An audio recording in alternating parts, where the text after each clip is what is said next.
Hello, everyone. This is Chief Trading Strategist Blaine Markham coming to you with my weekly market update, breaking down what I'm seeing across the markets here. So let's go ahead and dive into our first chart. So this is a chart of the S&P 500, and this is where I like to always really begin my market updates because it really helps me to take a temperature of the entire market, see what broader market conditions are doing. And just looking at this chart right here, kind of a mixed picture continuing on, much like we've seen over the past several months. Seeing the S&P 500 index continuing to largely remain range bound. And whereas we were seeing the index actually maintain a range between 7,000 on the top end and 6,800 on the lower end, you can see that range is actually compressed here a bit in the last couple trading weeks. We had an attempt to break out of this tightening range here in just the past couple trading days, as we rallied heading to the NVIDIA port during Wednesday's trading session, closing above the 50-day moving average here, which was the first time in several days that we had done that. And that was significant because it seemed that the range had actually compressed down to where 6,900 was actually starting to become a ceiling of resistance on the market. And, it seems like we're still kind of grappling with that level here.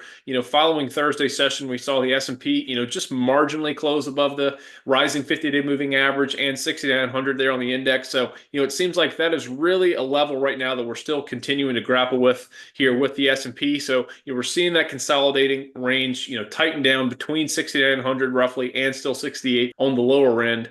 And we've been stuck in this consolidation mode for several months now. You can clearly see that by the price action here on the chart.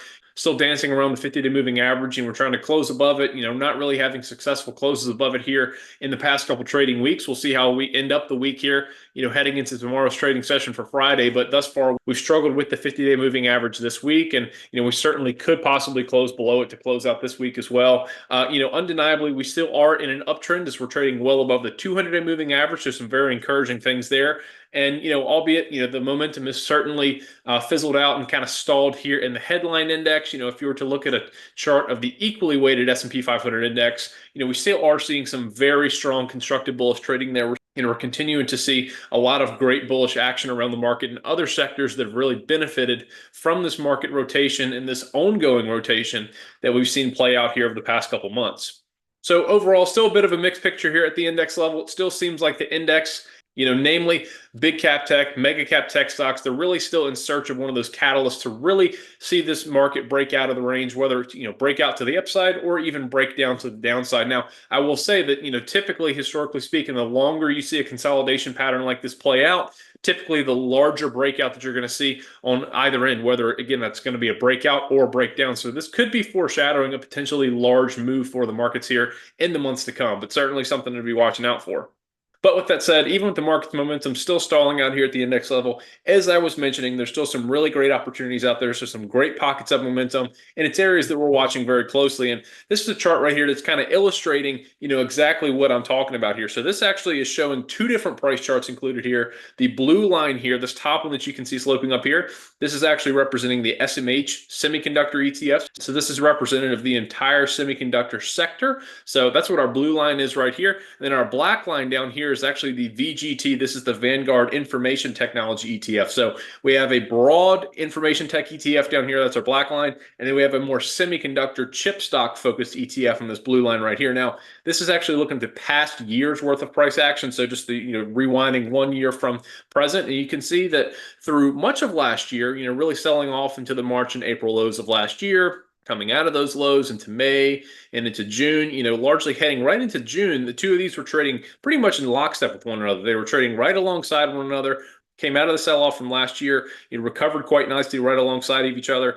But right here, right around the beginning of June and really throughout the rest of last year, you started to see a bit of a divergence in price action and performance between these two. They really started to separate, and that gap started to widen with the semis started to really outperform broader big tech, and information tech. And you can clearly see that here as this gap between the two started to widen out. You can see the difference in price performance over here on our right y-axis. So you can see right here as the blue line started to, increase at a much quicker rate than our black line down here.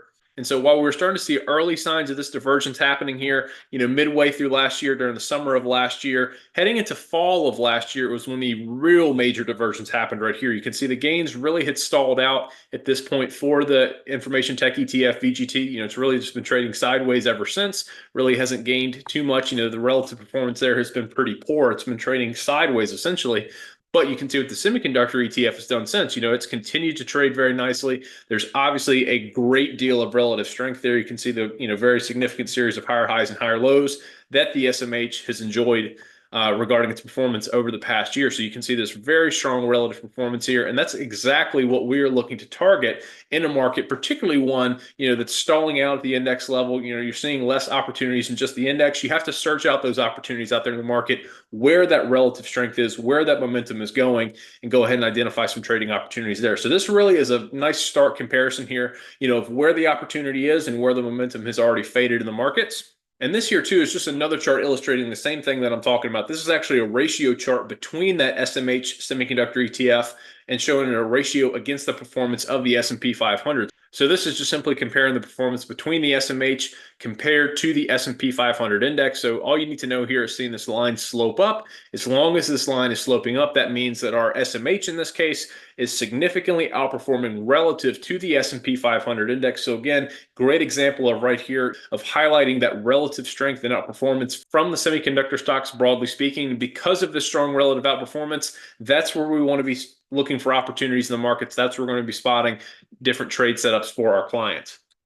And so keeping the semiconductor relative strength outperformance in mind, this is one of those areas right here where we have continued to spot some great opportunities over the past 12 months for our clients. We sent out numerous different trade alerts for specifically just this stock alone. This is LRCX, Lam Research. This is in the semiconductor space, but specifically it's one of the semi-cap equipment companies. And these have really had a nice tailwind behind them here in the past 12 months. They're right at the heart of the AI build out, providing a lot of the required materials for a lot of the silicon to get built out, that's powering this AI revolution. And so clearly by looking at the chart here, you can see it's been enjoying a nice bull market itself. Very clear uptrend going from the lower left to the upper right of the chart. Exactly what you'd like to see in a nice strong bullish setup. So there's a great bullish trend underlying the stock here. We can see our trend lines here with our 21 and 63-day EMAs. They are bullishly aligned, exactly what you'd like to see. New series of all-time highs here just recently in the past couple months. We saw the stock break out to a new all-time closing high here just actually 2 trading days ago, and it pulled back roughly to the middle counter channel here. So still a very constructive bullish trend that we're seeing here, but this is actually one that we actually sent a trade alert to our members here recently just within the past couple weeks, and it's continuing to perform quite well. So it was actually right along in here, right after LRCX had jumped to this series of multiple new all-time highs. We saw this breakout occurring, and we were just waiting for a little bit more favorable entry price to gain some exposure to this very powerful bullish trend. So we were waiting for the stock to pull back. It's exactly what we got just to begin earlier this month in the first couple trading days of February. We waited for the stock to show some signs of reacceleration, and it was right along in here when we sent out the most recent trade alert to our members to go ahead and gain exposure to this trade here. And the alert was actually structured in a way so that if LRCX continued to trade higher, even consolidated sideways, or even sold off by a certain amount, then the trade would be set up to enjoy some nice price performance. And as you can see in the chart here, of course, LRCX, it actually took off in relatively short order after that trade alert was sent out to our members. So you can see the nice series of higher highs and higher lows, pushing all the way to that new all-time high that was set just yesterday. So some great price action following along with the trade alert there. So of course, the trade alert is performing quite nicely, as I mentioned. And as of market close on Thursday, while I'm recording this video here, that trade alert we sent out to our members for LRCX was sitting on an open profit opportunity of 58.9%. So I certainly hope that you were able to follow along with that trade alert that we sent out to our members. Again, this is one we still really like the trend here. We're going to be sticking with this one for now. We're certainly always watching these trends closely like we are with all of our positions, but there's still a lot to like here. There's a lot of constructive things here about the LRCX trend. And we're going to continue to be watching closely to spot additional opportunities for our members on trends just like this one.